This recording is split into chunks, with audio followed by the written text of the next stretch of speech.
Boy, oh boy, did we see a killer fucking movie.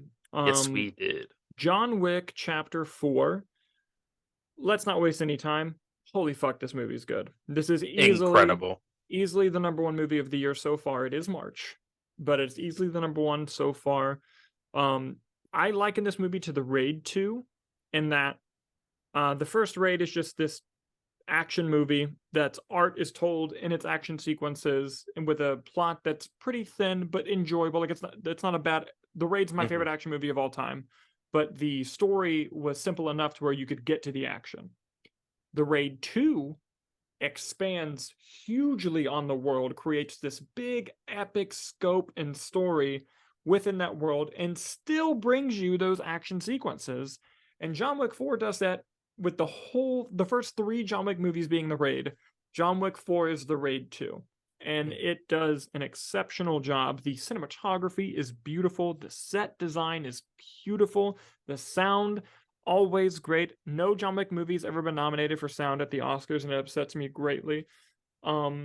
It's such a spectacle, and it's so well done, so well made.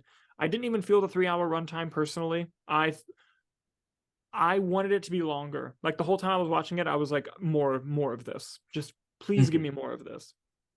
It was such an epic, adrenaline-fueled, hyper-real movie. And every action set piece, from the one in Japan to the one in Paris, unbelievable. So good. Your thoughts, Nicholas? I agree. This is just genre maximalist filmmaking at its pinnacle, and I could have watched it for 8 hours. Yes, 1,000%.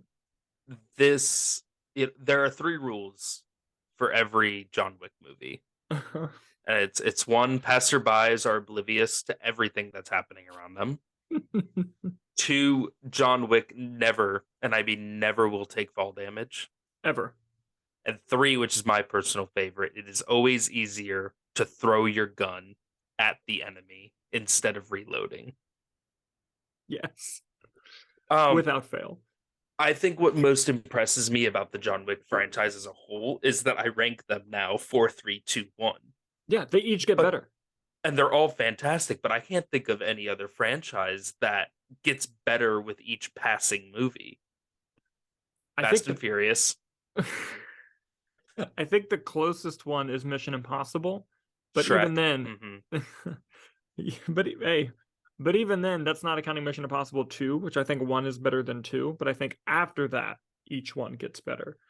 Yeah, no, that's a tough one. And like, listen, we got spin-offs coming that I'm stoked to see. We got the Continental coming out this year. We got Ballerina coming out next year. Bring the shit on, dude. I'm excited. The John Wick universe is alive and well. What were some of the highlights for you for this one? Without getting into like spoiler territory, the entire third act, they nail the third act of this movie. Like, it involves a bunch of stairs and a bunch of sunsets, and it is awesome. Emotionally and physically. You know your movie's going to be good when the first shot is a match cut to Lawrence of Arabia. Yes. And that was a standout. Donnie Yen, big standout. Although he's close to being typecast as just the blind badass. He needs to be careful. I mean, he's amazing at everything he does, first of all. Yes. And I gotta say, I really enjoyed. Hold on, I'm gonna look up the person's name because they're a singer that's in this movie that did a fantastic job in the movie. I have to look up their name. I feel so dumb for not having it ready. But this actress, her Rina Sawayama. Yes. Incredible. Akira in the movie. Yes. Did an excellent job. Excellent job in the movie. Okay, and Scott Adkins. Scott Adkins showed up, stole the movie, and left. Yes, he did. That's exactly what happened. They let Scott Adkins act. He never gets to act. No, and he was in a ridiculous fat suit, but that made it so much better. So much better. They got two Bond villains in this, and I loved it. They did. They had this cunning, conniving one Marquis played by is it Bill? Is it Bill Skarsgard? Yes, I believe that's Bill. The one who was it, Mhm. Pennywise. Um, he's that sort of vibe, the rich kind of, and Scott Adkins as Killa. It's just this fat suit, gold member, just or gold figure, just having like the time of his life. It just playing a ridiculous, like almost takes you out of the movie crazy character, Yes. but in the absolute best way possible. And I also loved Mr. Nobody. I thought that was a great character. And I loved Clancy Brown as the Harbinger. Yeah. And I gotta say, I know I'm going on and on about positives of this movie. Yeah. I think Bill Skarsgård's been the best John Wick villain we've had. Who was 3? 3 was the adjudicator, the woman who would like come around and like right John Wick. She's the one that cut Mhm. up Laurence Fishburne. Yeah. Okay, listen.